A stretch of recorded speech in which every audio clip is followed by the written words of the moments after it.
नरेंद्र मोदी, तूने मौत को इतनी करीब से नहीं देखा जितनी मौत को मैंने करीब से देखा। और मेरा ईमान है जिस दिन अल्लाह ने मुकर्रर कर दिया उसी दिन मौत होगी। अल्लाह ने मौत का दिन मुकर्रर नहीं किया तो 3 गोलियां क्या 3 तोपों से भी तुम मार लो, कोई हमारा बाल भी नंगा नहीं कर सकता। मौत है तो है, मरना है तो है, जाना है तो है, लेकिन याद रखो हम इस दुनिया से रुखसत होने से पहले मिल्लत के इत्तेहाद की ऐसी सीसा पिलाई हुई दीवार बना देंगे और शहर हैदराबाद के हर घर में अकबर ओवैसी, असदुद्दीन ओवैसी पैदा हो जाएगा। अल्लाह का काम किसी के लिए रुकने वाला नहीं। अल्लाह का काम किसी का मोहताज नहीं है। हम नहीं तो कोई और सही, कोई और नहीं तो कोई और सही, लेकिन अल्लाह का काम शख्सियत का मोहताज नहीं है। हम मर जाएंगे जैसे सालार मर गए, फख्र मिल्लत मर गए, हम भी मर जाएंगे, लेकिन जमात कायम व दायम रहेगी। जमात की अहमियत है, शख्सियत की अहमियत नहीं है। इस बात को समझो, इस बात को समझो, जमात की अहमियत है। आज मुल्क का सबसे बड़ा मसला क्या है? क्या हिजाब है? मुल्क का सबसे बड़ा मसला यूनिफॉर्म सिविल कोड है। मुल्क का सबसे बड़ा मसला 370 है। अरे मुल्क का सबसे बड़ा मसला बेरोजगारी का है। मुल्क का सबसे बड़ा मसला महंगाई का है। मुल्क का सबसे बड़ा मसला गैस के सिलेंडर की बढ़ती हुई कीमत है। मुल्क का सबसे बड़ा मसला डीजल और पेट्रोल की बढ़ती हुई कीमत का है। मुल्क का सबसे बड़ा मसला चावल, दाल, तरकारी के बढ़ते हुए कीमतों का मसला है। मुल्क का सबसे बड़ा मसला रोटी का है। मुल्क का सबसे बड़ा मसला कपड़े का है। मुल्क का सबसे बड़ा मसला मकान का है। कई लोग बेघर, क्या मैं गलत कह रहा हूं? बताओ, यहां बैठी है मेरी बहनें, मेरी माएं, किराए के घरों में जिंदगी खत्म हो जा रही है। यह मसला, मगर इनको क्या है? नहीं, सिर्फ मुसलमान मुसलमान मुसलमान। अरे छोड़ो भाई, मुसलमान कुछ नहीं करेगा। मुसलमान इस मुल्क का था, इस मुल्क का है, इस मुल्क का रहेगा। मुसलमान वफादार था, है और रहेगा। मुसलमान इस मुल्क की ताकत थी, है और रहेगी। मुसलमान इस मुल्क पे कुर्बान होता रहा, होएगा और होता रहेगा। तुम गरीब की फिक्र करो, महंगाई की फिक्र करो, बंद होती हुई सनत की फिक्र करो, खुदकशी करते हुए किसानों की फिक्र करो। तुम फिक्र करो तो इस बात की कि रुपया गिर रहा है, इसको कैसा उठाएं। तुम फिक्र करो सनतें बंद हो रही हैं, उसको कैसा करेंगे।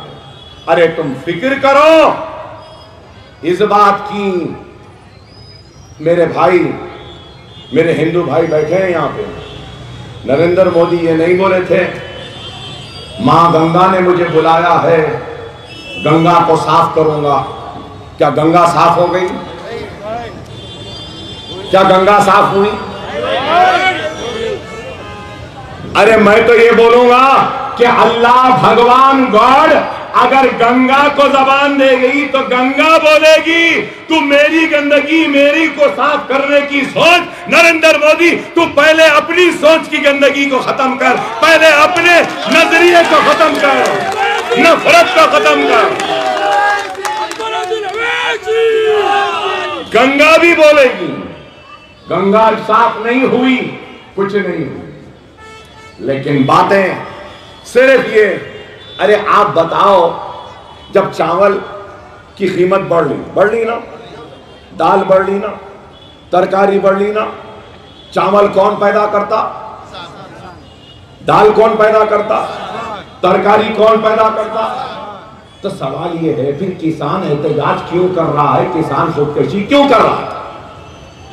जब कीमत बढ़ रही है, पैसा बढ़ रहा है, तो फिर कहां जा रहा है? मैं तो ज्यादा कीमत दे के खरीद रहा हूं, लेकिन जो कीमत मैं दे रहा हूं वो कीमत मेरे किसान को नहीं मिल रही है। ये काम अहम है या नहीं है? इस पे तवज्जो दो। नहीं यूनिफॉर्म सिविल कोड, नहीं वो मुसलमानों को ऐसा, नहीं महंगाई, अरे छोड़ो महंगाई, आ रहा घुसपैठियों से लड़ना है, ये है इनका। अरे भाई मुल्क में लोग भूखे हैं, अरे कोई बात नहीं भूखे रहने दो, सबसे पहले बच्चे पैदा करने वालों से लड़ना है। आप देखो क्या सोच है। क्या आप इस सोच, ऐसी फिक्र वालों को आप इख्तिदार देंगे? क्या निचली सतह की सोच और जुमले थे वजीर आजम? मंगलसूत्र छीन लेंगे, चाइना जमीन छीन ले रहा, इनको मंगलसूत्र की बात है। हमारा हिंदू भाई मंगलसूत्र बचा लेता मोदी, तो चाइना और अपनी सदर की हिफाजत कर। ये है, लेकिन ये इसकी नहीं, बस सिर्फ बातें बातें। आप बताओ, मुझे एक ही बात याद आती, एक वाकया याद आता। वो भी कैसे याद आया? मिस्टर मोदी एक मर्तबा बोले, मेरा क्या, मैं फकीर हूं, झोला डाला चला जाऊंगा। ओह अच्छा फकीर है। ओह 7,000 electoral bond, 7,000 crore electoral bonds का मालिक है ये फकीर। अल्लाह ऐसी फकीरी हर फकीर को दे। आमीन बोलो, जोर से बोलो।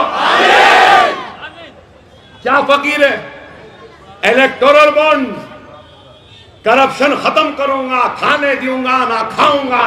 ओहो नया रास्ता ढूंढे, इलेक्टोरल बॉन्ड से 7,000 चिल्लर करोड़ जेब में। कौन दिया? नहीं नहीं ये कानून नहीं बोलेगा। अरे सुप्रीम कोर्ट बोला DSO वाले का भी नाम दियो और कितना दिया वो भी दियो। उसके बाद ही तो पता चला, सुप्रीम कोर्ट नहीं आती बीच में तो पता नहीं चलता। ये तो इलेक्टोरल बॉन्ड में व्हाइट लिए, नहीं मालूम ब्लैक कितना लिया। पूरे हिंदुस्तान का इलेक्शन लड़ रहे हैं, तो इलेक्शन में तो है ना, तो फिर ये कहां से आया? यही है पैसा। अरे आप बताओ, अजीब फकीरी है, फकीर हूं, झोला डाला चले गया। यही बात करूंगा कि मालूम आपको, एक बादशाह था, एक वक्त एक बादशाह था। हालात ऐसे आ गए कि वो बादशाह का तख्त, ताज, महल सब चले गया और वो फकीर हो गया। बादशाह था, ऐसे हालात आए, जिंदगी का सितम ऐसा आया कि तख्त गया, ताज गया, महल गया, दौलत गई, सब गया, फकीर हो गया। और एक फकीर था, किस्मत ऐसी चली कि फकीरी से निकला, तख्त पे बैठ गया, ताज मिल गया, हुक्मरान आ गए, मिल गई और दौलत आ गई।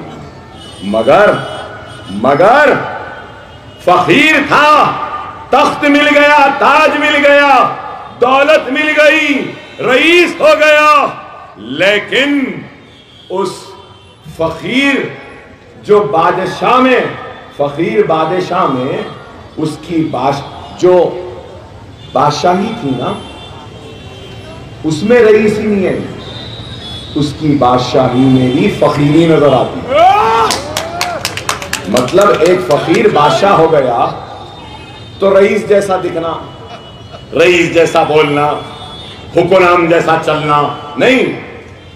रईस हो गया, लेकिन उसकी बादशाहत में भी फकीरी नजर आ रही थी।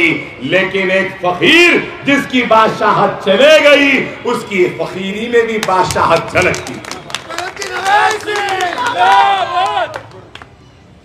तो मैं वो फकीर हूं, मैं वो फकीर हूं जिसको तू घुसपैठी कहता है।